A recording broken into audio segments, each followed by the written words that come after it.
বিসমিল্লাহির রহমানির রহিম। সুপ্রিয় দর্শক, আসসালামু আলাইকুম।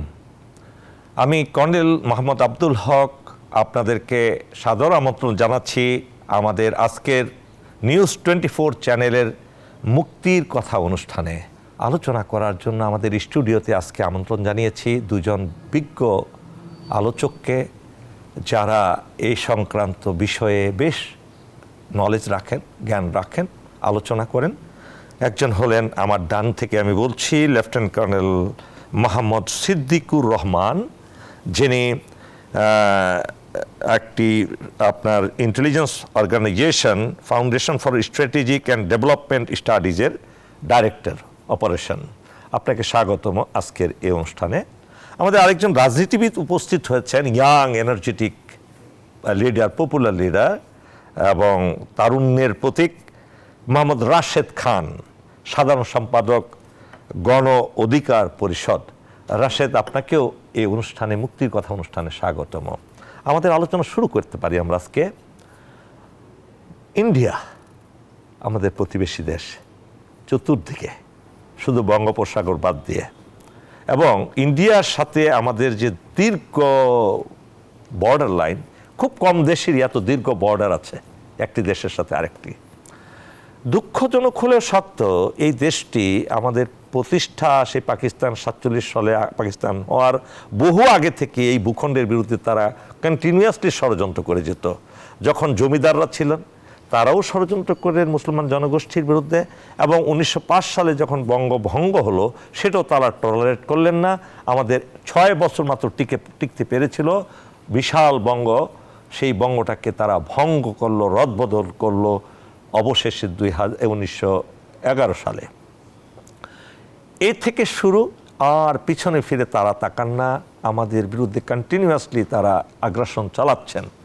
এই প্রসঙ্গে আজকে প্রথমেই আমরা জানতে চাব আমাদের বিশিষ্ট, আমাদের সামরিক বাহিনীর একজন বুদ্ধিজীবী কর্নেল সিদ্দিকুর রহমানের কাছ থেকে। কর্নেল সিদ্দিক, আপনি বলুন, হোয়াই তারা কেন শুধু একটা দেশের পিছনে লেগেই আছে, কারণ কি? যে টপিকটা আজকে নির্ধারিত হয়েছে এটা একটা বিশাল বড় একটা টপিক, যা আপনার সবসময়ই বাংলাদেশের স্বাধীনতার আগ থেকে শুরু করে এখন পর্যন্ত ভবিষ্যতেও সম্ভবত এটা থেকেই যাবে। এটার টপিকটার শিরোনাম হচ্ছে ভারতীয় আগ্রাসন। যতদিন পর্যন্ত ভারতের মাইন্ড সেট আপ না চেঞ্জ হবে, এই জনপদের মানুষের কাছে এই সাবজেক্টটা সবসময় প্রাসঙ্গিক থাকবে। এটার ব্যাপারে আমি একটু দীর্ঘ প্ল্যাটফর্মে আমি আলোচনা করতে চাচ্ছি। সেটা হচ্ছে, এটা আমাদের ক্ষেত্রেও কিছু দুর্বলতা আছে, আর সেই দুর্বলতাগুলিকে এক্সপ্লয়েট করা হচ্ছে ভারত দিয়ে। এটার প্রধান কৌশলটা যেটা ভারত নিয়েছে সেটা হচ্ছে আমাদের এই জনপদের মধ্যে একটা হীনমন্যতার সৃষ্টি করা। আমরা ছোটকাল থেকে আমরা শুনে আসছি যে আমরা একটা ছোট্ট দেশ, আমাদের চারিদিকে ভারত আমাদেরকে ঘিরে রেখেছে, ওদের সামরিক বাহিনী আমাদের চেয়ে 10 গুণ বড়, তারা আমাদেরকে সাথে যা খুশি তাই করতে পারবে। ইদানিংকালে যেটা বোঝা যায়, আমরা শুনি, সেটা হচ্ছে তাদের যে পেঁয়াজ বা অন্যান্য সামগ্রী আমাদের দেশ যদি না পায় তাহলে আমাদের দেশের ব্যবসা বাণিজ্য সব বন্ধ হয়ে যাবে। কিন্তু আমরা কখনোই চিন্তা করি না যে একটা দেশের বড় না ছোট এটা কিন্তু শুধুমাত্র ভৌগোলিক সীমানা দিয়ে চিহ্নিত হয় না। জনসংখ্যা একটা বড় ফিচার। একটা দেশকে আপনি বড় ভাববেন না ছোট ভাববেন। 20 কোটি মানুষের দেশ, সেই এক বিশ্ব জনসংখ্যা যদি 800 কোটি হয়, 20 কোটি জনসংখ্যার দেশ কিন্তু কোনোভাবেই ছোট্ট একটি দেশ নয়। আপনি যদি পাকিস্তান আমলের শেষ নির্বাচনটা দেখেন, পাকিস্তান আমাদের চেয়ে, পশ্চিম পাকিস্তান আমাদের চেয়ে 7 গুণ বড় ছিল। তারপরেও আমাদের এখানে কিন্তু সংসদীয় আসন বেশি ছিল পশ্চিম পাকিস্তানের তুলনায়। তো সেভাবে 20 কোটি মানুষের দেশকে যদি আমরা ছোট ভাবি, নিজেরাই ভাবি, তাহলে তো আমাদের শক্তি সম্বন্ধে আমরা জানব না। দ্বিতীয়ত হচ্ছে যে আমরা আমাদের চারিদিকে ভারত আমাদেরকে ঘিরে রেখেছে। ডেফিনেটলি এটা তো আমরা চেঞ্জ করতে পারবো না। আমাদের যে প্রতিবেশী তাকে তো চেঞ্জ করতে পারবো না। আপনি যে এই কথাটা, প্রতিবেশী চেঞ্জ করা যাবে না, এই কথার সাথে আপনি একজন মিলিটারি স্ট্র্যাটেজিস্ট হিসেবে আপনি কি একমত যে প্রতিবেশী চেঞ্জ করা যায় না? এটা আরেকটা বিশদ, আরেকটা আলোচনা। না, আমি জাস্ট প্রতিনিয়তই এটা আমরা একটা আমাদের মিথে পরিণত হয়েছে যে প্রতিবেশী চেঞ্জ করা যায় না। স্ত্রী চেঞ্জ করা যায় কিন্তু প্রতিবেশী চেঞ্জ করে কথা বলে অনেকে, কিন্তু অনেক দেশে এরকম উদাহরণ আছে প্রতিবেশী দেশ পরিবর্তন হয়ে একটার পরিবর্তে 3টা হয়েছে, 4টা হয়েছে, এরকম তো এই উদাহরণ পৃথিবীতে আছে। তো সবসময় এই উদাহরণটা আছে এবং সবসময় তাহলে আমরা কেন বলবো প্রতিবেশী চেঞ্জ হবে না? চেঞ্জ হয়, নাম চেঞ্জ হয়, দল বাড়ে, জায়গা বাড়ে, আপনার রাজনৈতিক আমাদের মাইন্ডসেটে কেন এটা এসেছে যে করা যাবে না?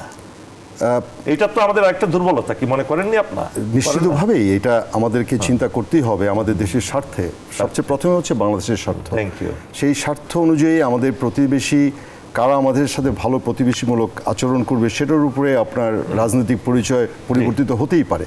বাট এটা আরেকটা আলোচনা, আমি যে আলোচনায় যাচ্ছিলাম যে আমাদের চারিদিকে ভারত ঘিরে রেখেছে, বাট এটা কি আমরা এভাবে ভাবতে পারি না যে ভারতের পেটের মধ্যে আমরা ঢুকে আছি, আমাদের দেশটা আমাদের ভারতের পেটের মধ্যে ঢুকে আছে, এটা ভারতের জন্য একটা বিশাল একটা আশঙ্কার ব্যাপার যে কোনো মুহূর্তে এই বাংলাদেশ এই ভূখণ্ডটা ভারতকে আদারওয়াইজ দুটো ভাগে ভাগ করে রেখেছে।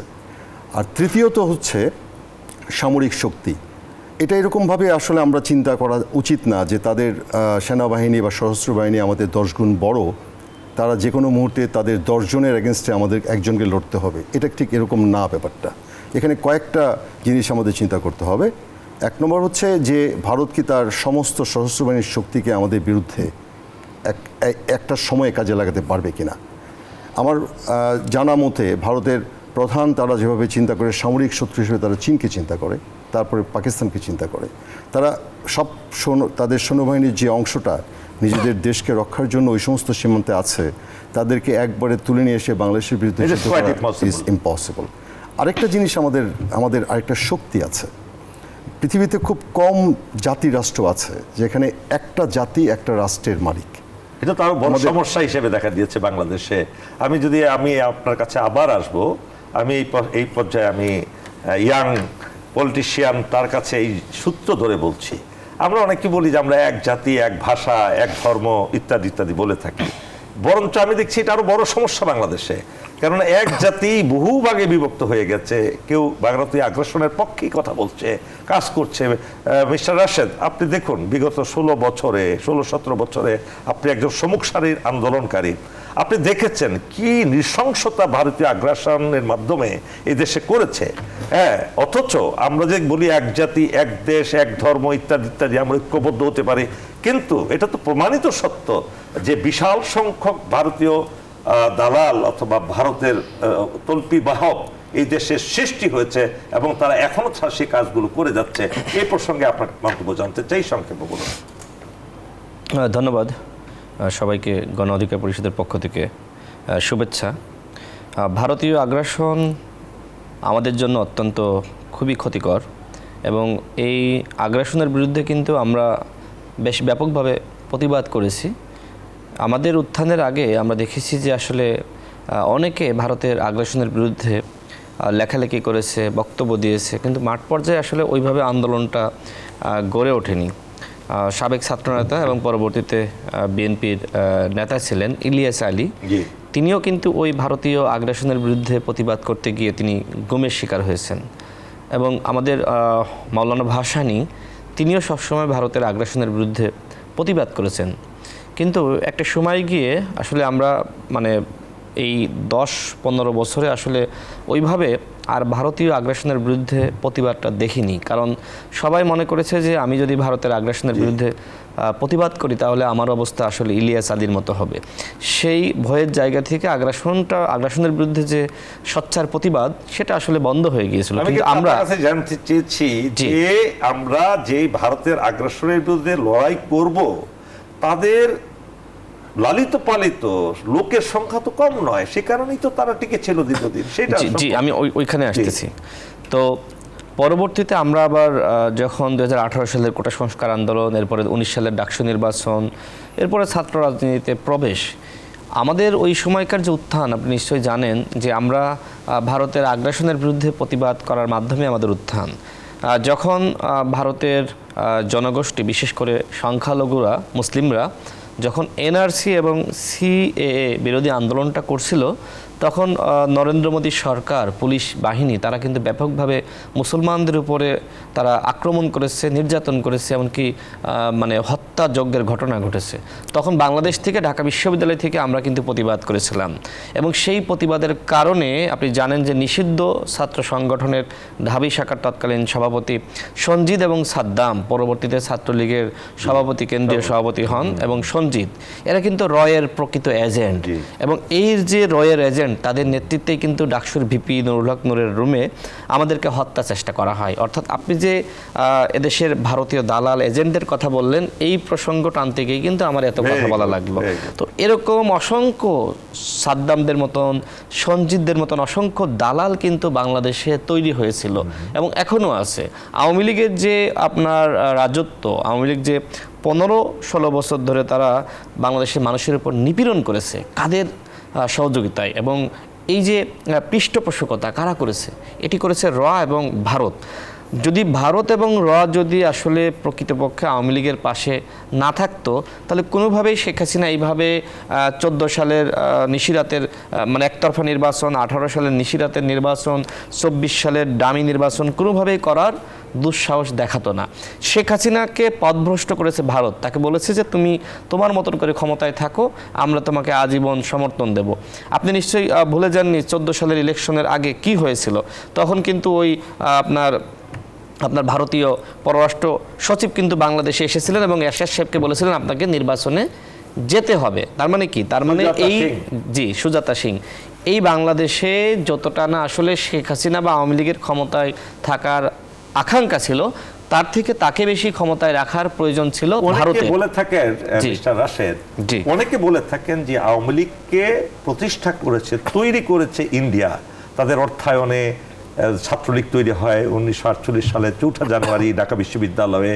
তাদের সরাসরি তত্ত্বাবধানে তারা করেছিল। সেই সময় পাকিস্তান যাতে দ্রুত গতিতে ভেঙে পড়ে, সেই কারণে এই দল এবং তার শাখা প্রশাখা তৈরি হয়েছে। এই প্রসঙ্গে আপনার কি মতামত? দেখেন, 1947 সালে যে দেশভাগ হয় কিসের ভিত্তিতে?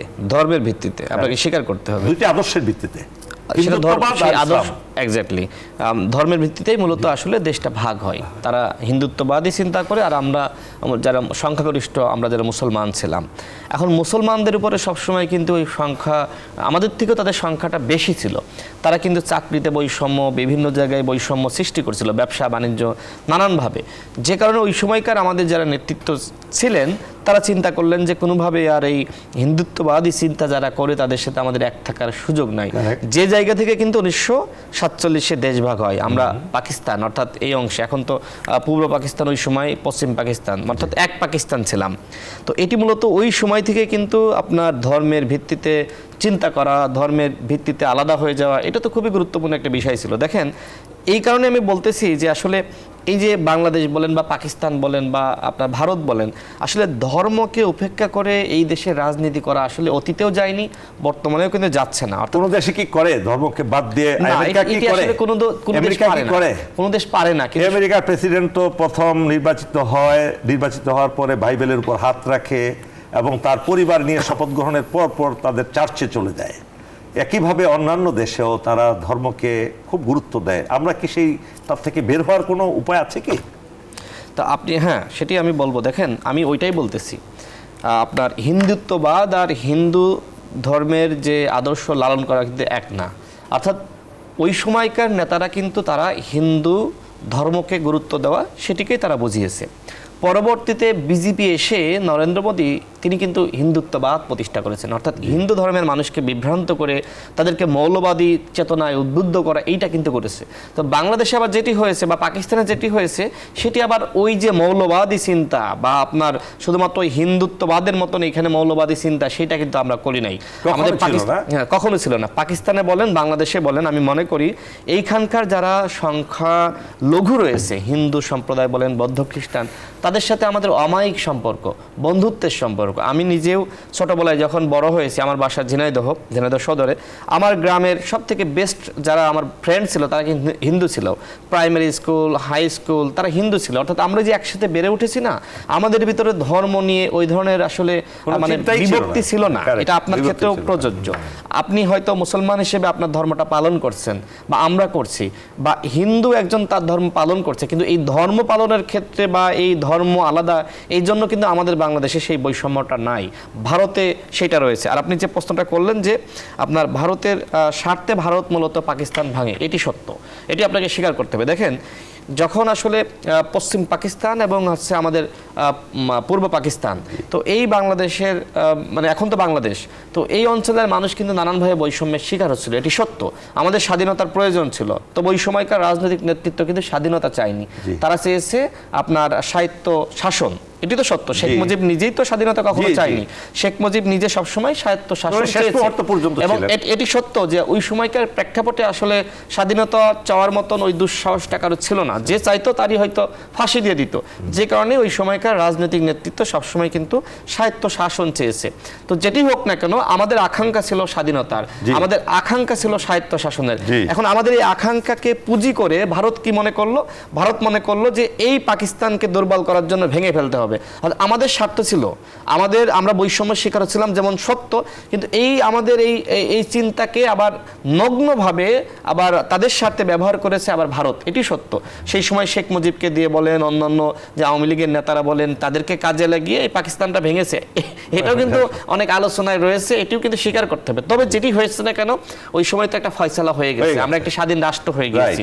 ওই সময়কার রাজনৈতিক নেতৃত্ব যে চিন্তাই করুক না কেন, যে কৌশল নিক না কেন, এখন আমরা একটি স্বাধীন রাষ্ট্র, এবং সেই স্বায়ত্ত শাসনের থেকে কিন্তু স্বাধীনতা অনেক বড়, আমরা সেই বড় অর্জনটা আমরা করে ফেলিয়েছি। ভারত তারপরে কি করলো? ভারত তার যে নগ্ন চিন্তা, তার যে আপনার নিম্নমানের চিন্তা, সেটা সব সময় বাংলাদেশে কাজে লাগাতে চেষ্টা করেছে। স্বাধীনতার পর থেকে বাংলাদেশের সব থেকে বেশি ক্ষতি করেছে ভারত। যেখানে আমার শত্রু হওয়ার কথা ছিল পাকিস্তান, সেখানে কিন্তু পাকিস্তান আমার শত্রু না এই মুহূর্তে। স্বাধীনতার পরেও কিন্তু পাকিস্তান আমার কখনোই শত্রু হয়নি। আমার যারা স্বাধীনতার ক্ষেত্রে সহযোগিতা করেছে, তারা আমার সব থেকে বড় শত্রু হয়েছে। সেই শত্রু ভারত হয়েছে। তবে অভ্যুত্থান যেহেতু হয়েছে, ভারতের পলিসি আমরা লক্ষ্য করলাম যে ভারত সরকারের পক্ষ থেকে বলা হচ্ছে যে আমরা, নরেন্দ্র মোদী নিজেই বলেছে যে এখন আমরা কোনো দলের সাথে, কোনো ব্যক্তির সাথে আমরা সম্পর্ক তৈরি করতে চাই না, আমরা জনগণের সাথে সম্পর্ক তৈরি করতে চাই।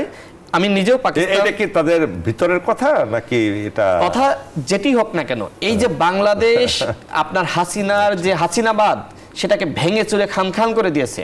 ভারতের পলিসি ভারত চেঞ্জ করতে বাধ্য, যে এখন আর ওইভাবে কোনো দেশকে করদ রাজ্য বানাবো, সেটি আর সেই পলিসি আর সম্ভবপর হবে না।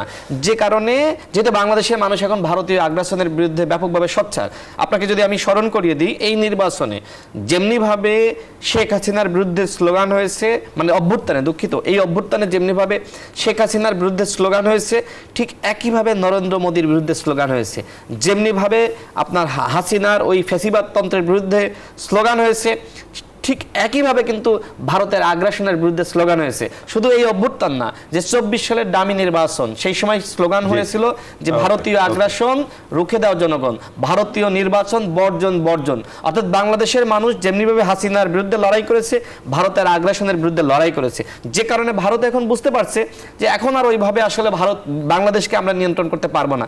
যে কারণে তারা এখন তাদের পলিসি চেঞ্জ করতে বাধ্য। আর শেষ করবে এটি বলে, ডক্টর মোহাম্মদ ইউনূস তিনি কিন্তু শুরুর দিকে যেভাবে তিনি আসলে সোচ্চার ভূমিকা রেখেছেন, ভারতকে এক ধরনের হুমকি স্বরূপ কথা বলা, যে আমাদের দেশকে, বাংলাদেশকে যদি অস্থিতিশীল করার চক্রান্ত ভারত করে, তাহলে 7 সিস্টার কোনোভাবেই স্থিতিশীল থাকবে না। এই কথাগুলো বলা, ভারতকে চোখে চোখ রেখে কথা বলা, ভারতের দাদাগিরির বিরুদ্ধে সোচ্চার ভূমিকা রাখা, যে কারণে ভারত এই মুহূর্তে তাদের সুর, টোন, টিউন নরম করতে বাধ্য হয়েছে, যে আমরা এখন বাংলাদেশের জনগণের সাথে সম্পর্ক তৈরি করতে চাই। মিস্টার রাশেদ, আমরা আবার আপনার কাছে ফেরত আসবো। সুপ্রিয় দর্শক, আমরা ছোট্ট একটি বিরতিতে যাচ্ছি, আমাদের সাথেই থাকুন। সুপ্রিয় দর্শক, আবারও আমন্ত্রণ আমাদের মুক্তির কথা অনুষ্ঠানে।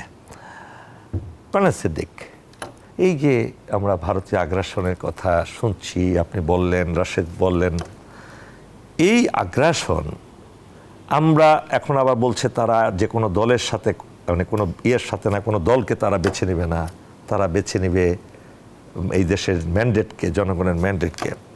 আবার দেখুন, এরই পাশাপাশি আমরা যদি একইভাবে চিন্তা করি, ইন্ডিয়ায় সম্প্রতি, এটা অনেক আগে থেকেই সেখানে সংখ্যালঘুরা বিভৎস নির্যাতনের শিকার, নৃশংসতার শিকার।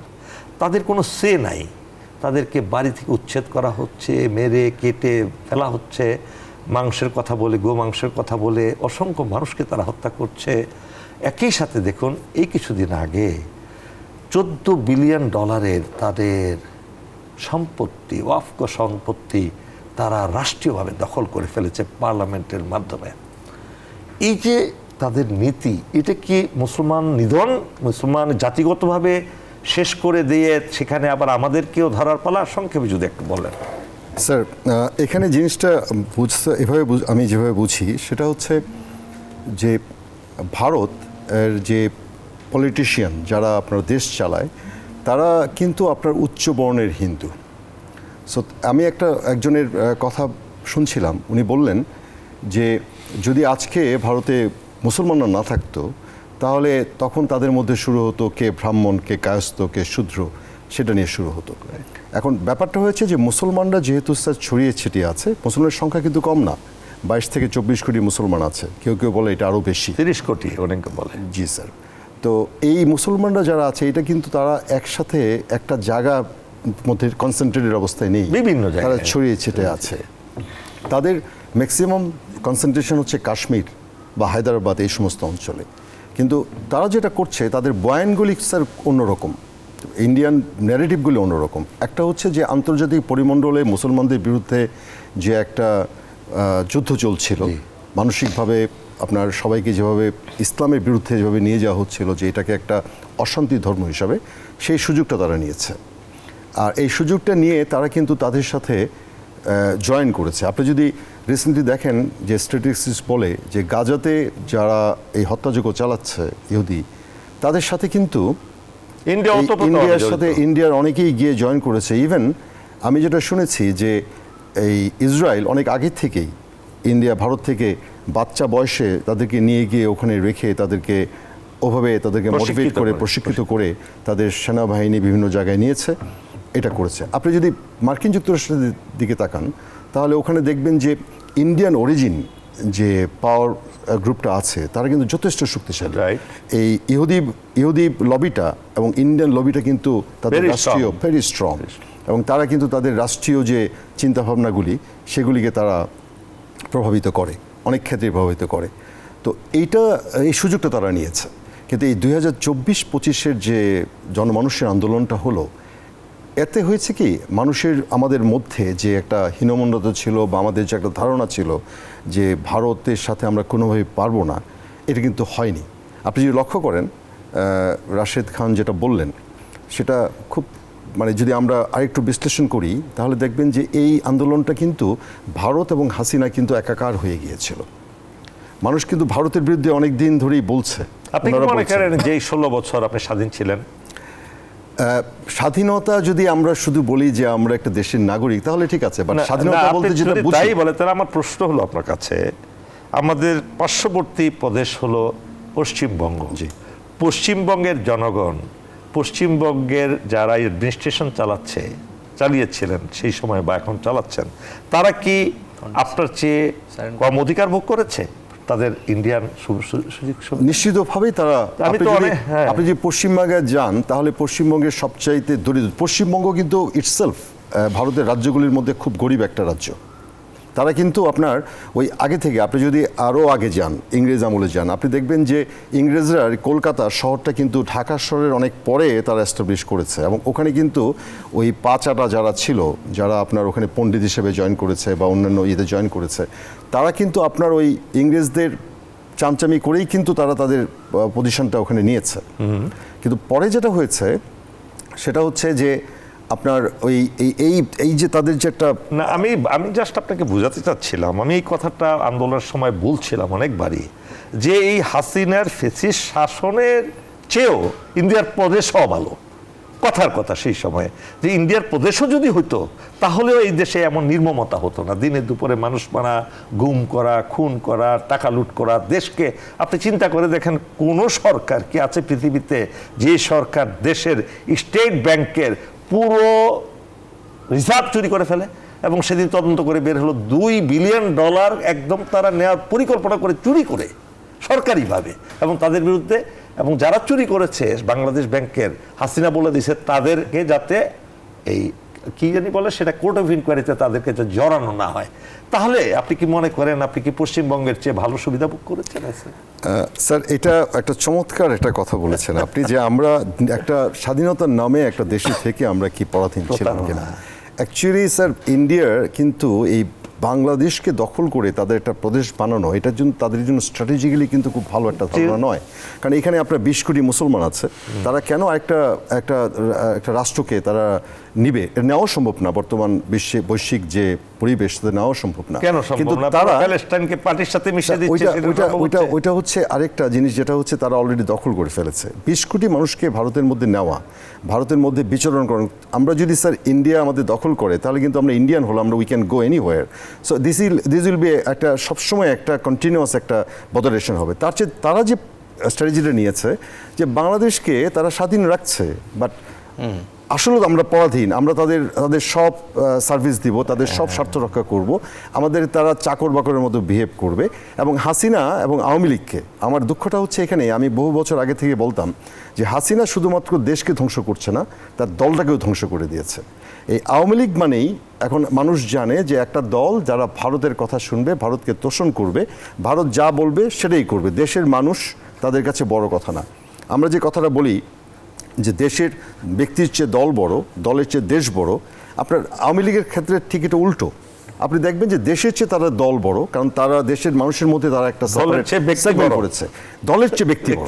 আপনি ইন্ডিয়া বড়। সবচেয়ে মজার ব্যাপারটা হচ্ছে যে শেখ হাসিনা, যে দলটা এখনো শেখ হাসিনাকে তাদের নেতা ভাবে, যে দলের মানুষরা, তারা তো স্যার অ্যাকচুয়ালি সেই দেশকে ভাবে না, তারা দলকে ভাবে না, তারা শুধু ওই ব্যক্তিকে ভাবছে, ব্যক্তি পূজা করছে। তো ওইটাই হচ্ছে ইন্ডিয়ার স্ট্র্যাটেজি, যে আমাদেরকে তারা এমনভাবে রাখবে যাতে আমরা সবসময় মনে করি যে ভারতের কথা ছাড়া আমরা চলতে পারবো না, ভারতের সাহায্য ছাড়া আমরা চলতে পারবো না, অথচ তারা কিন্তু আমাদের কাছে নিয়েই গেছে সবসময়। এখানে স্যার একটা পয়েন্ট বলে আমি শেষ করি। মোদি যেটা বলেছে, বা পররাষ্ট্র মন্ত্রণালয়, ভারতের পররাষ্ট্র মন্ত্রী যেটা বলেছে যে ইনক্লুসিভ, বা আমরা জনগণের সাথে থাকতে চাই, এটা হচ্ছে তাদের একটা একটা একটা একটা অভিনয়। তারা কখনোই চায় না, তারা সবসময় চায় যে তাদের কেউ না কেউ থাকবে। কারণ আপনি যদি ইতিহাস ঘাটেন স্যার, তাহলে এই ভারত কিন্তু অনেক বড় বড় স্ট্র্যাটেজিক্যাল মিস্টেক করেছে, অনেক বড় বড় স্ট্র্যাটেজিক মিস্টেক করেছে। এবং এই ক্ষেত্রে এই যে 24-এর যে তাদের যে এই যে ভুলটা, এটাও কিন্তু তারা স্বীকার করছে না। এই স্বীকার না করার জন্যই যে জিনিসটা আসছে, সেটা হচ্ছে ডক্টর ইউনূসের সরকার 8 মাস হয়েছে, তারা কিন্তু continuously they are against doctor Yunus government, knowing fully well যে ডক্টর ইউনূসের সরকারটা কিন্তু জনগণের সরকার। কিন্তু এটা কিন্তু আগে কখনো হয়নি। 75-এ যখন শেখ মুজিব মারা হলো তখন এটা হয়নি, জিয়াউর রহমান যখন মারা গেলেন তখন এটা হয়নি, ইভেন অন্যান্য সরকার বদলের সময় এটা হয়নি। কিন্তু surprisingly, it is not really surprising, আপনি যদি ভারতের নীতিটা দেখেন। একটা হওয়ার কারণও আছে, যে আন্দোলন করে যে একটা সরকারের, একটা ফ্যাসিস্ট সরকার পলায়ন হওয়ার পরে তো এটা একটা আল্লাহর রহমত হিসাবে আমাদের দেশে এসছেন ডক্টর ইউনূস। মিস্টার রাশেদ, আমরা কিন্তু মুক্তির কথা অনুষ্ঠানে, এবার আমরা মুক্তি, এই যে আগ্রাসন থেকে মুক্তি পাওয়ার উপায় কি? আপনি দেখুন, এই যে ফ্যাসিস্টের যারা এখনো আছে বাংলাদেশে, তাদের অর্থের অভাব নাই, তারা বিলিয়ন বিলিয়ন টাকার মালিক, এবং 1000 টাকার নোট নাকি ছাপিয়ে তারা ঘরে ঘরে রেখে দিয়েছে। তারা এখন আপনাদের মতো রাজনীতিবিদদের দলে বিভিন্নভাবে তারা প্রবেশ করছে, তাদের শক্তিমত্তা দেখিয়ে তারা আবার নতুনভাবে আবির্ভূত হচ্ছে।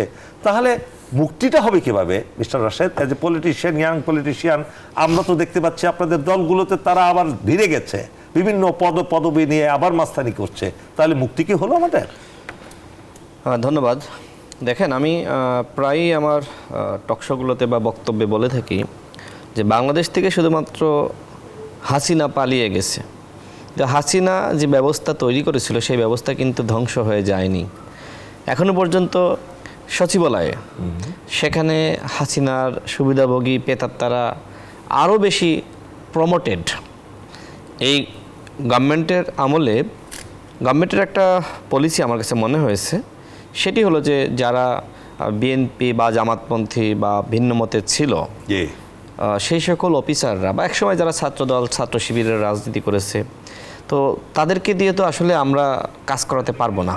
তারা হয়তো তাদের নিজস্ব দলের চিন্তাটাই বেশি করবেন। সেই জায়গা থেকে আওয়ামী লীগের যারা ছিল সুবিধাভোগী, তাদেরকে ভয় দেখিয়ে যতটুকু আসলে তাদেরকে দিয়ে কাজ করিয়ে নেওয়া যায়। এবং আমার ব্যক্তিগত আলাপেও কোনো কোনো উপদেষ্টার সাথে এই বিষয়গুলো নিয়ে আলোচনা হয়েছে, তারাও আসলে এটি ধারণ করেন, লালন করেন। জি। সমস্যা আসলে এইখানে যে ওই যে শেখ মুজিব ৭১-এর পরে পাকিস্তানপন্থী আমলা কামলাদের মাধ্যমে কিন্তু দেশ চালাতে চেয়েছিলেন, ব্যর্থ হয়েছেন। ঠিক একইভাবে এই সরকারের এই পলিসিটা আমার কাছে মনে হচ্ছে যে সরকারকে আসলে ব্যর্থতায় পর্যবসিত করবে, যে আওয়ামীপন্থী আওয়ামী সুবিধাভোগী আমলাদের মাধ্যমে তিনি আবার দেশ চালাচ্ছেন। আপনি নিশ্চয়ই দেখেছেন যে জুলকারনাইন স্বামী আন্তর্জাতিক মানের সাংবাদিক, তিনি থেকে শুরু করে অনেকেই কিন্তু এই বিষয়গুলো তুলে ধরেছেন। আপনি যদি যুব ও ক্রীড়া বিষয়ক উপদেষ্টা আসিফ মাহমুদ যখন আপনার শ্রম মন্ত্রণালয়ের দায়িত্বে ছিলেন সম্ভবত, ওই সময় তিনি যাকে নিয়োগ দিয়েছিলেন তিনি আসলে কে ছিলেন, মানে যে সচিবকে তিনি নিয়োগ দিয়েছেন তিনি কিন্তু উই আর হাসিনাস ম্যান এইভাবে কিন্তু তিনি ফেসবুকে প্রোফাইল তৈরি করেছিলেন। তো এই যে আওয়ামী সুবিধাভোগীদেরকে ধরে ধরে এনে সচিব বানানো, উপসচিব থেকে সচিব বানানো, এটা তো ডক্টর মোহাম্মদ ইউনূস সরকারের আমলে শুরু হয়েছে। বাট এটা কি আপনি মনে করেন না যে যদি আপনি 16 বছর কিংবা 17, আপনি 111-এর পর থেকে হিসাব করুন না কেন, এটা তো চক্রান্ত তো আগেই শুরু হয়েছে। যখন বিএনপি 2001 সালে ক্ষমতা আসলো তখন থেকেই চক্রান্তটা শুরু হয়েছে, তাদের কিভাবে এই সরকারকে উৎখাত করে ইন্ডিয়া একটা তাদের নিজস্ব সরকার বসাবে।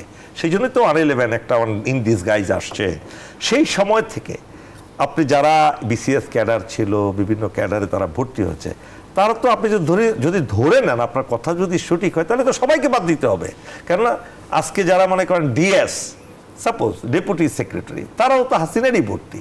এখন আপনি যদি কম্বলের লোম বেশ বাঁচতে থাকেন তো কম্বলই তো থাকবে না। আপনি এই জিনিসটা কিভাবে মিটিগেট করবে? উপায় আছে, আমি বলতেছি। দেখেন, হাসিনা আসলে প্রথম, দ্বিতীয় এবং তৃতীয় এই তিনটা স্তরকে এমনভাবে সাজিয়েছিলেন যে একটা যদি ফল করে দ্বিতীয়, অর্থাৎ আপনি যেটি বললেন এটি সত্য, কিন্তু তাই বলে কি আসলে যারা প্রমোশন পায়নি হাসিনার আমলে তাদেরকে কি আসলে এই সচিব করা বা অনেকগুলো প্রমোশন দিয়ে আপার লেভেলে নিয়ে যাওয়া, সেটি কি করা সুযোগ ছিল না? অবশ্যই ছিল। কেন ক্যাবিনেট সচিব তো সেই ছিলেন, ওই কি জানি বলে তাদেরকে, ওএসডি ছিলেন ক্যাবিনেট সচিবে। মানে হয়তো কিছু জায়গায় হয়েছে, কিন্তু অধিকাংশ জায়গায় হয়নি। অধিকাংশ জায়গায় হলে আবার যারা হাসিনার আমলে মনে করেন যে অন্যায় করেছে, যারা ওই সময় ডিসি ছিল 14, 18, 24-এর ইলেকশনে সহযোগিতা করেছে, ম্যাক্সিমাম ক্ষেত্রে ডিসিরা এবং এসপিরা, তাদের কয়জনকে পানিশমেন্ট দেওয়া হয়েছে? তাদের তো পানিশমেন্ট দেওয়া হয়নি, তাদেরকে ওই জায়গাতেই রেখে দেওয়া হয়েছে। বরং এই সরকার আমলে কয়জনকে এটা কি আপনি মনে করেন সরকারের কি ইচ্ছাকৃতভাবে এটা করছে, নাকি ওই যে বললাম সরকারের কিছু কিছু উপদেষ্টার কিছু এজেন্ডা আছে, সবার না। ডক্টর মোহাম্মদ ইউনূসকে আমি আলাদা হিসেবে দেখি, এই সরকারের অন্যান্য উপদেষ্টার সাথে তাকে আমি কোনোভাবেই মেলাতে চাই না। আপনাদের দল থেকে কি প্রধান উপদেষ্টার সাথে আপনারা দেখা করেছিলেন? হ্যাঁ, আমাদের কয়েকবার দেখা হয়েছে। আমরা বলেছি যে আসলে উত্তর কি ছিল, আমি আসবো সেখানে। দেখেন, আমরা বলেছি যে আওয়ামী সুবিধাভোগী যে সকল কর্মকর্তারা ছিল, ডিসি, এসপি, আমরা স্মারকলিপি পর্যন্ত দিয়েছি। তো এর ওই সময় ওইটার প্রেক্ষিতে আপনার ওই যে নির্বাচন কমিশনের সচিব ছিলেন আলমগীর, তাকে কিন্তু ধরা হয়েছিল, 2-1 জনকে, এটা আইও আসছিল। পরে আসলে ওই আরো যাদেরকে ডিসি এবং এসপিদেরকে ধরা দরকার ছিল তাদেরকে ধরে নাই। আপনি খবর যদি তাদেরকে আসলে ধরতো বা ব্যবস্থা নিত, তাহলে গণমাধ্যমে আসতো, আপনিও জানতেন, আমিও জানতাম। অর্থাৎ 2-1 জনকে হয়তো ধরা হয়েছে। আপনি দেখেন, যারা 14 সালের আপনার ইলেকশনটা করলো, যে সকল আপনার নির্বাচন কমিশনাররা ছিলেন, এরপরে 18-তে যারা ছিলেন, 24-এ যারা ছিলেন, একজনকে কি ধরেছে? ধরেনি তো। তারা তো নির্বাচন ব্যবস্থাকে ধ্বংস করে ফেলিয়েছে। এরপরে দেখেন, এই অভ্যুত্থানে যে সকল পুলিশ দুর্বৃত্তরা, ছাত্রলীগের ক্যাডাররা, যারা আপনার সন্তানকে, আমার ভাইকে, যারা এদেশের 2000 আপনার ছাত্র জনতাকে গুলি করে হত্যা করলো, কয়জনকে গ্রেপ্তার করেছে? এখন শুধুমাত্র আমরা শুনছি সবজির দাম কম, কিন্তু আওয়ামী লীগের বিরুদ্ধে যেভাবে আসলে ব্যবস্থা নেওয়া দরকার ছিল সেটা তো না হয়নি। আমরা ব্যবস্থা নেওয়ার কথা আবার আসবো। সুপ্রিয় দর্শক, আমরা ছোট্ট একটি বিরতি দিচ্ছি, আমাদের সাথেই থাকুন। সুপ্রিয় দর্শক, আবারও স্বাগতম আমাদের মুক্তির কথা অনুষ্ঠানে। আমরা আমাদের অনুষ্ঠানের প্রায় শেষ পর্যায়ে চলে আসছি। কর্নেল সিদ্দিক, এই যে আপনি শুনলেন, আপনি রাশেদের কথা শুনলেন, আপনিও বলেছেন আমাদের যেই ইন্ডিয়ার আগ্রাসন কোনো না কোনোভাবে হয় প্রত্যক্ষ না হয় পরোক্ষ। আপনি কি মনে করেন এখন আমরা পরোক্ষভাবে ইন্ডিয়ার আগ্রাসনে আছি? পলিসিগত দিক থেকে, পরিবর্তনের দিক থেকে, বিপ্লবকে বিফল করার জন্য যে চেষ্টাগুলো চলছে, যে বিপ্লবটা রক্তস্নাত বিপ্লব, রক্তস্নাত হাজার হাজার মানুষের রক্ত, এবং সেটা কোনো অন্ধকার সময়ে হত্যা করেনি তারা। পাকিস্তানিদের সাথে যুদ্ধ হয়েছে, কেউ কাউকে দেখতাম না। যুদ্ধ হয়েছে এক জায়গা থেকে, ডিফেন্স থেকে আরেকজনে অ্যাটাক করেছি, কেউ কাউকে দেখতাম না, সেভাবে হয়েছে। কিন্তু এটা তো প্রকাশ্য আমরা নিজেরা নিজেদেরকে হত্যা করেছি। এবং এখনও সেই ষড়যন্ত্র কি আপনি মনে করেন না এই ইন্ডিয়ার ইনডাইরেক্ট ইনফ্লুয়েন্স এই কাজগুলো হচ্ছে? এই ব্যাপারে কিভাবে মুক্তি পাবো আপনি সেটা বলুন। স্যার, এটা তো কোনোভাবেই পরোক্ষ না, বরং এটা অনেক বেশি প্রত্যক্ষ। বরং আপনি হাসিনার সময় বলতে পারতেন যে তারা হাসিনার মাধ্যমে করেছে। এখন they have taken the charge at their hand. তারা তো সরাসরি করছে। আপনি হাসিনাকে তারা ওখানে আশ্রয় দিয়েছে, ওকে আশ্রয় দিয়েছে, সমস্যা নেই। হাসিনাকে কথা বলতে দিচ্ছে কেন স্যার? তারা ডক্টর ইউনূসের সাথে বৈঠক করতে চায়নি, বৈঠক করেছে। আমি মাঝে মাঝে বলি লোকজনকে যে মোদি যখন বৈঠক করেছে ডক্টর ইউনূসের সাথে, তখন তারা বোধহয় এক্সপেক্ট করেছিল ডক্টর ইউনূস ভিসার কথা বলবে, জি, কিন্তু ডক্টর ইউনূস কিন্তু বলেনি। যদি ভিসার কথা বলতো তাহলে তারা অ্যাট গুড জেস্টার তারা ভিসার পারমিশন দিত, because they are affected by that, but তারা এটা পায়নি। সো আমি যেটা বলতে চাচ্ছি যে তারা বরং আরও বেশি প্রত্যক্ষ। আপনি দেখেন আওয়ামী লীগের যত পান্ডা, তারা এখন বিলাসবহুল ফ্ল্যাটে আছে, ওখানে তারা মিটিং করছে, ওখান থেকে তারা বিভিন্ন রকম কথা বলছে। পররাষ্ট্র মন্ত্রণালয় ফর্মালি কথা বলছে। শুভেন্দু, এই বিজেপি, সে যা খুশি তাই বলছে। আপনাকে আরেকটা কথা মনে করিয়ে দিই। আপনার কি মনে আছে ভারতীয় সেনাপ্রধান সরাসরি বলেছে সাক্ষাৎকারে যে আমরা বাংলাদেশে নির্বাচিত সরকার ছাড়া কারোর সাথে কথা বলবো না? একজন সেনাপ্রধান এই কথা বলেছে। যে এই সেনাপ্রধানরা কখনো পলিটিক্স নিয়ে সামনে আসে না, কখনো ভারতের ইতিহাসে নাই সেনাপ্রধান এই গণতান্ত্রিক সরকারের মুখপাত্র হিসেবে কাজ করার জন্য। এটা কি মনে আছে আপনার? নিশ্চিতভাবেই স্যার। আমি যে জিনিসটা বলছি যে তাদের জিনিসটা বরং অনেক বেশি ডাইরেক্ট এখন, কারণ তারা সহ্য করতে পারছে না। যেহেতু আমাদের সময় কম, আপনার কাছ থেকে আরেকটা জিনিস সংক্ষেপে জানতে চাচ্ছি। এটা সবসময় আমরা দেখে আসছি, ইন্ডিয়া আমাদের সামরিক বাহিনীর বিরুদ্ধে, বিশেষ করে সেনাবাহিনীর বিরুদ্ধে সব সময় একটা ষড়যন্ত্র করে। এবং এই 5ই আগস্টের পরে দেখবেন আপনি একটা তারা ক্লাউড তৈরি করেছে। গুটি কয়েক মিলিটারি অফিসার যারা এই হাসিনা ফেসিস্টের সাথে জড়িত ছিল, তারা আবার আর্মির মূল অংশের সাথে জড়িত নয়, তাদের ক্লাউডটা এমনভাবে তুলে ধরলো যে সমস্ত অনিষ্টের মূল হলো আর্মি। এইটা কি আপনি লক্ষ্য করেছেন? এইটা কি তারা পরিকল্পিতভাবে করেছে? এটা আরেকটা প্রত্যক্ষ একটা ব্যাপার সেনাবাহিনী থেকে, ইন্ডিয়া থেকে করা হচ্ছে। বাংলাদেশের এই মুহূর্তে সবচেয়ে বড় শক্তি, আমি যদি ওই জাতিরাষ্ট্রীয় শক্তিটা আমরা যতদিন পর্যন্ত আমরা এক্সপ্লোর করতে না পারবো, সেটাকে যদি আমরা এক্সপেন্ডেড আমরা একটা অ্যানিমেশনে রাখি যে এটা পিছনে আছে, একসময় গড়ে উঠবে।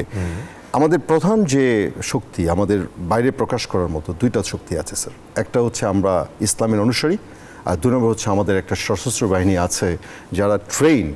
এখন আপনি বলবেন যে যারা এরকম পারপেরেটর ছিল তাদের সাথে আপনার নিজের স্বার্থে তারা এগুলি করেছে। আপনি যদি আমাদের ট্রেনিং সিস্টেমকে চিন্তা করেন, আমাদের ট্রেনিংয়ে আমরা কিন্তু প্রথমে আমাদের যে যুবক বয়সে 18 বছরের একটা ছেলে, 20 বছরের একটা ছেলে, তারা যা শিখে যে আমাদের একটা যুদ্ধ হলে সেনাবাহিনীকে কার সাথে যুদ্ধ করতে হবে, সেই জিনিসটা কিন্তু আপনি বের করতে পারবেন না। ইভেন এই 15 বছরে যারা ট্রেন্ড হয়েছে, যারা রিক্রুটেড হয়েছে, তাদের ভিতরে কিন্তু এটা আছে। সো এই ভারত জানে যে দুটো জায়গাকে আমাকে আক্রমণ করতে হবে। একটা যে ইসলামকে নিয়ে আক্রমণ করতে হবে, যেভাবে তারা রাজাকারের একটা ছবি বানিয়েছে, দাড়ি থাকলেই রাজাকার, টুপি থাকবে, পায়জামা পাঞ্জাবি থাকবে। আবার তারা আরেকটা বয়ান সৃষ্টি করেছে ওই সেনাবাহিনীর বিরুদ্ধে। সেনাবাহিনীর বিরুদ্ধে বিভিন্নভাবে মানুষ বুঝে হোক না বুঝে হোক কথা বলছে। সেনাবাহিনীর কিছু অফিসার নিশ্চিতভাবেই এটার মধ্যে দায়ী, কোনো ডাউট নেই, কোনো সন্দেহ নেই। কিন্তু সেনাবাহিনীকে আমাদের কিন্তু একটা একতার প্রতীক হিসেবে রাখতে হবে, ফোরফ্রন্টে রাখতে হবে। আমি খুব খুশি হয়েছি যে আপনি এটা অন্ততপক্ষে আইডেন্টিফাই করতে পেরেছেন যে আমাদের ঘরের শত্রু বিভীষণ। একটা কথা বলে শেষ করে দিই স্যার, সেনাবাহিনীকে যদি আপনি আপন ভাবেন, ডক্টর মাহমুদুর রহমান আমার দেশের সম্পাদক বলেছে কিন্তু যে জনগণ এবং সেনাবাহিনীকে একাট্টা হতে হবে। সেনাবাহিনীকে যদি আপনি ফোরফ্রন্টে রাখেন স্যার, সেনাবাহিনী তো জীবন দেওয়ার জন্য প্রস্তুত। যখন কেউ থাকবেন একটা জায়গায় তখন কিন্তু সেনাবাহিনী থাকবে। সো সেনাবাহিনীকে আপনি যতটুকু মনোবল দিবেন স্যার, দেশের জনগণ সে যখন ভাববে যে দেশের জনগণ তাকে এরকম আপন ভাবছে, তারা কিন্তু আরও বেশি দিবে। সো আমরা ইন জেনারেল সেনাবাহিনীর বিরুদ্ধে কথা না বলি, আমরা তাদের জন্য দায়ী যে দাদা আছে তাদের শাস্তির বন্দোবস্ত করি। অনেক ধন্যবাদ কর্নেল সিদ্দিক। এবার আসবো আমি ইয়াং পলিটিশিয়ান রাশেদের কাছে। রাশেদ, আমরা আপনার কাছে একজন পলিটিশিয়ান হিসেবে জানতে চাচ্ছি, এই যে বেশ কিছুদিন যাবৎ কিছু আমাদের বিভ্রান্ত সেনা অফিসার আপনাদেরকে বিভিন্নভাবে জড়াতে চাচ্ছে সেনাবাহিনীর বিরুদ্ধে কথা বলার জন্য, এই প্রসঙ্গে আপনার কি মতামত? আপনি যে প্রশ্ন করলেন, বিভ্রান্ত সেনা অফিসাররা চাচ্ছে সেনাবাহিনীর বিরুদ্ধে কথা বলানোর জন্য। হ্যাঁ, অবসরপ্রাপ্ত। আচ্ছা, তো এটি আসলে আমার নজরে আসেনি, বাট আমি যেটি দেখেছি সেটি হলো যে কেউ কেউ আপনার আসলে সেনাবাহিনীকে জনগণের মুখোমুখি দাঁড় করানোর একটি চক্রান্ত শুরু করেছিল। জি। এবং আপনাকে কিন্তু এটিও মনে রাখতে হবে, গণ অধিকার পরিষদ আমরা রাজনৈতিক দল হিসেবে বিবৃতি দিয়েছেন, আমি দেখেছি। এক্স্যাক্টলি, আমাদের সভাপতি নুরুল হক নূর এবং আমরা কিন্তু ব্যাপকভাবে আমরা কথা বলেছি এবং আমরা বলেছি যে সেনাবাহিনীকে কোনোভাবেই জনগণের মুখোমুখি দাঁড় করানো যাবে না। আমি শুনেছি আপনি সাহসিকতার পরিচয় দিয়েছেন, কিন্তু হোয়াট অ্যাবাউট আদার্স? এক্স্যাক্টলি। তো আমি আসলে যেটি মনে করি, ভাই যেটি বললেন এক্স্যাক্টলি বলেছেন, যখন কেউ থাকবে না তখন কিন্তু সেনাবাহিনী দাঁড়িয়ে থাকবে। হাসিনা যে পালিয়ে গেল, সেনাবাহিনী যদি এই অভ্যুত্থানে জনগণের কাতারে এসে না দাঁড়াতো, হাসিনা কিন্তু এরকম হত্যাযজ্ঞ আরও চালাতো, আরও হাজারো মানুষ কিন্তু মারা যেত। ইন্ডিয়া তো তাদেরকে বলেছে যে 1,000 ফেলেন। হ্যাঁ, তো সেই জায়গা থেকে আসলে সেনাবাহিনীর ব্যাপক অবদান রয়েছে। কিন্তু দুঃখের সাথে বলতে হয়, আমাদের যারা তরুণ কয়েকজন উদীয়মান নেতা, তারা সেনাবাহিনীর এই অবদানটা স্বীকার করছে না। বিশেষ করে আপনার মানে আমি জানি যে সেনাবাহিনীর ইয়াং অফিসাররা এবং কিছু জেনারেল, তারা কিন্তু হাসিনাকে কোনোভাবেই আর সমর্থন দিতে চায়নি। তখন কিন্তু বৈঠক হয়েছিল এবং হাসিনার যে পতন, সেটা কিন্তু 5 আগস্ট না, হাসিনার পতনের রায় 3 আগস্ট লেখা হয়েছে। 3 আগস্ট। আমার সেনাবাহিনীতে আমারও কিছু বন্ধুবান্ধব আছে, আত্মীয় আছে, সেই জায়গা থেকে আমরা অনেক কিছু জানি। 3 আগস্ট হাসিনার পতন হয়েছে। হাসিনার প্রকৃত পতন 3 আগস্ট, যেদিন সেনাবাহিনী বলেছে যে আমরা আর তোমার পক্ষে থাকবো না। যেদিন 3 আগস্ট জনতান্ত্র বলেই তো তার আত্মীয় স্বজনকে সবাইকে সে পাঠিয়ে দিতে পেরেছে। এক্স্যাক্টলি। তো আমার মনে হয় সেনাবাহিনীর সাবেক অফিসার হিসেবে আপনাদের উচিত হবে সেনাবাহিনীর ভূমিকাটা জাতির সম্মুখে তুলে ধরা। কারণ সেনাবাহিনীকে যেভাবে বিতর্কিত করার জন্য একটি গোষ্ঠী, একটি মহল, এবং সেই মহল কিন্তু আপনার বন্ধু সেজে তারা কিন্তু শত্রুর ভূমিকায় অবতীর্ণ হয়েছে। মনে হচ্ছে যে জনগণের বন্ধু, অন্যদিকে সেনাবাহিনীর বিরুদ্ধে আপনার ক্যান্টনমেন্ট বরাবর মিছিল নিয়ে যেতে হবে, সেনাবাহিনীর বিরুদ্ধে আন্দোলন করতে হবে, উস্কানি কিন্তু দিয়েছে। আমরা তখন কিন্তু এটি বন্ধ করেছি। আমরা জনগণকে কিন্তু বোঝানোর চেষ্টা করেছি। আরেকটি বিষয়ে কথা বলে যেটি আমি বলছিলাম, দেখেন, জি সংক্ষেপে শেষ করব। এই যে পুলিশে যারা হত্যা চালালো, সেনাবাহিনীর কেউ কিন্তু হত্যা করে নাই, স্পষ্ট। সেনাবাহিনী যখন বন্দুকের নলটা যখন আওয়ামী লীগের দিকে তাক করেছে, তখন কিন্তু হাসিনা পালাতে, লেজ গুটিয়ে পালাতে বাধ্য হয়েছে। পুলিশের যারা হত্যাযজ্ঞ চালালো তাদের কয়জনকে পানিশমেন্ট দেওয়া হয়েছে? আমরা কি দাবি করেছিলাম? আপনি আমাকে সলিউশন বলেছেন যে সমাধানটা কি? আপনি যে সকল কর্মকর্তারা 14 সালে, 18 সালে, 24 সালে ইলেকশন করেছে, সেই ডিসিএসপিদেরকে ওয়াইসডি করে দেন, পানিশমেন্ট দেন, যারা সরাসরি জড়িত ছিল, আবার কেউ কেউ বাধ্য হয়ে কাজ করেছে। তো যাই হোক, আপনি একটা কমিশন গঠন করতেন 14 সালে, 18 সালে, 24 সালে ইলেকশনে কারা কারা জড়িত, কমিশনকে আপনি গঠন করেছেন? করেন নাই। আপনি শুধু রাষ্ট্র সংস্কার করতে চান। আর ভাই, আওয়ামী লীগকে নিষিদ্ধ না করে কিসের রাষ্ট্র সংস্কার? রাষ্ট্র সংস্কার এবং গণহত্যার বিচারের 1 নম্বর দাবি হলো আওয়ামী লীগকে নিষিদ্ধ করা। এই যে আন্তর্জাতিক অপরাধ ট্রাইব্যুনাল, সেখানে যে খসড়া আপনার নীতিমালা, সেখানে ছিল না যে সংগঠন হিসেবে গণহত্যার দায় নিষিদ্ধ করা? সেটা তো ডক্টর মোহাম্মদ ইউনূসের সরকার, উপদেষ্টারা, তারাই তো সরিয়ে দিল। তারা নাকি ক্যাবিনেটে বৈঠক করে সিদ্ধান্ত নিল যে এটা থাকবে না। কেন থাকবে না? আমাদের আবারও দাবি করছি, সংগঠন হিসেবে আওয়ামী লীগের বিচার হতে হবে। 71-এর পরে শেখ মুজিবের নেতৃত্বে যেমনিভাবে বাংলাদেশে একবার গণহত্যা পরিচালিত হয়েছে, 24 শেখ হাসিনার নেতৃত্বে দ্বিতীয়বার গণহত্যা। তৃতীয়বার কি আপনি চান যে আওয়ামী লীগ নামক দলটির ব্যানারে আওয়ামী লীগের গুন্ডারা, মাস্তান, মাফিয়ারা পরিচালিত হোক? সুতরাং আমাদের 1 নম্বর দাবি হলো, আপনি অনেক সংস্কার করেন, আমাদের কোনো আপত্তি নেই, কিন্তু আওয়ামী লীগকে নিষিদ্ধ করে সংস্কার করতে হবে। সুপ্রিয় দর্শক, আমরা দীর্ঘক্ষণ যাবৎ আমরা শুনলাম আমাদের ভারতীয় আগ্রাসন থেকে আমরা কিভাবে আক্রান্ত হয়েছি ভারতীয় আগ্রাসনে, এবং এ থেকে মুক্তির উপায় নিয়ে আমরা আলোচনা করেছি। আমাদের ছোট্ট দেশ বাংলাদেশ, আমরা যারা জনগণ আছি, আমরা শক্তিশালী হওয়ার জন্য একত্রিত হতে হবে এবং ভারতীয় আগ্রাসন থেকে মুক্তির জন্য পুরো জাতি যখন ঐক্যবদ্ধ হবে, বয়কট ইন্ডিয়া বলবে, সেদিনই হবে আমাদের বিজয়ের দিন। আমাদের সাথে থাকবেন আগামী অনুষ্ঠানে। আল্লাহ হাফেজ।